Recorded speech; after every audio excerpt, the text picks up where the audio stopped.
Okay, magandang araw po sa inyo mga boss.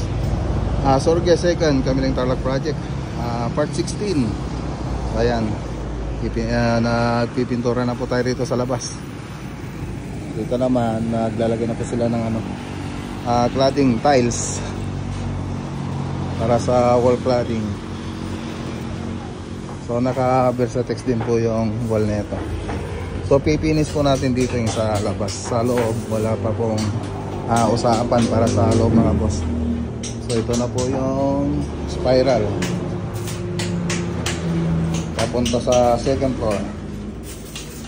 So nasa roof deck kasi tayo. Magnagman. Oops, sandali.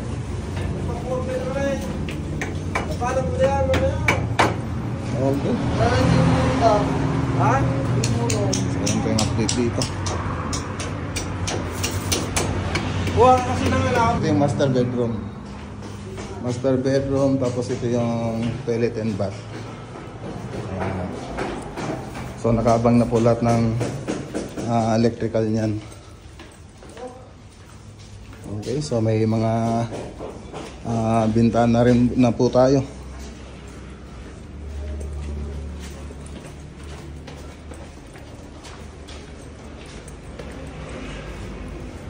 Ito yung hagdan na papunta dun sa may second floor. Okay.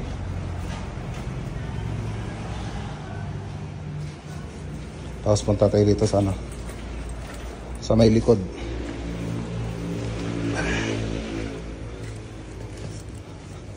Okay. Ayan o. Sa likod mga boss. So nakapagpintura na rin po tayo dito sa sa kabilang side. So ito pwede lang magtanggal ng scaffolding dito. Right.